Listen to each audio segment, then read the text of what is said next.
सबुठी मांकर चली पूजा पूजा मंडप रे महासप्तमी पालित होता बेले भारत वर्षर 51टी शक्तिपीठ मध्य अन्यतम पीठ जाजपुर अधिष्ठात्री देवी मां बिरजा पीठ में आज महाअष्टमी पालित होती उत्सव मुखर हो उठी समग्र अंचल।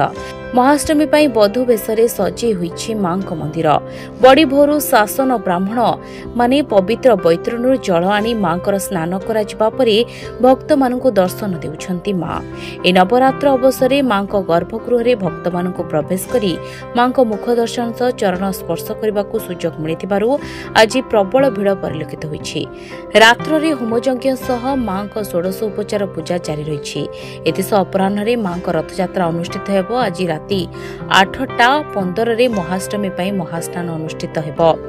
एहा सह मांकर महावेश कराजिबो। परे स्वतंत्र पूजार्चना सह यज्ञ पूर्णाहुति कार्य आरंभ हेबो। एथिपाई मंदिर प्रशासन एवं पुलिस प्रशासन पक्षरु व्यापक बंदोबस्त ग्रहण करा जायछि।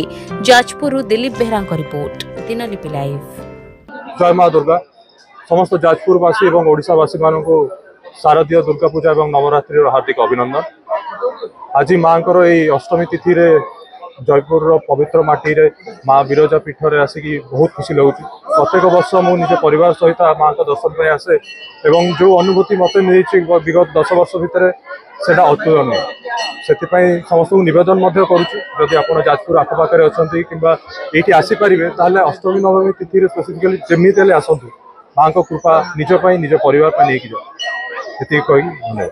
प्रत्येक वर्ष मुझे समय आसे प्रबल भिड़ था एवं बहुत खुशी लगे जो लोक मैंने एत खरारे लंबा लंबा क्यूरे ठिया होगी माँ दर्शन पाई पूरा श्रृंखलित भाव में रोच तो सहीटा बहुत मैटर करे। बाहर मुझे देखी गुड़ा मंदिर में बहुत मिसमैनेजमेंट थाए बट ये बहुत डिसिप्लिन भाव में लोक मैंने आसुच्च दर्शन करके खुशी होगी जाऊँच बहुत मैटर करे से मंदिर प्रशासन को धन्यवाद।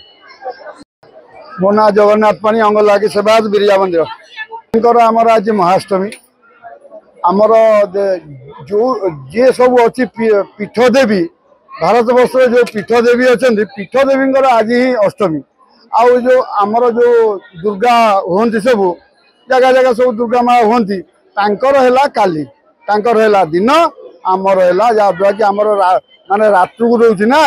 हाँ किंतु काली जदि मंगलवार हुए तो माँ दुर्गा अष्टमी किंतु राति की जाऊँगी नवमी। आमर नवमी पूजा राति आम सब रात्र पूजा माँ हल्लैबे रथरू नवमी तेणुक ये आज आमर अष्टमी पूजा आज पूरा अष्टमी राति टू दिन पर्यंत रोची तापर राति की जाऊँगी नवमी। तेणुक आम रात्र पूजा बोली तार गोटे वर्णना अच्छी काशीवासी दिनाष्टम्यां दिन में को पुरुषोत्तमे तत्फलं लभते गौरी बिरजा मुख्य दर्शन। काशी 8 दिन रही जी पुण्य श्रीक्षेत्र जगन्नाथ पाखे गोटे दिन रही जी पुण्य माँ बिरजा मुख दर्शन कने महाअष्टमी दिन से पुण्य। श्रद्धालु तो एपर्यंत माँ सका 5:30 माँ पहड़ खोलवे जहाँद्वारा कि श्रद्धालु मैंने बैतरणु तीर्थजल आसला तीर्थजल आसला अबिका ठाकुराणी गाधुआ सैला यात्री मैंने पाद दर्शन करेंगे बोली धाड़ी रे अछंती श्रृंखला सहित दर्शन करी जहाँ होगी से लक्ष्य स्थल प्राप्त होगापाई माँ बिरजा को प्रार्थना कर। दिनलिपि लाइव को एबे ही लाइक शेयर सब्सक्राइब करंतु।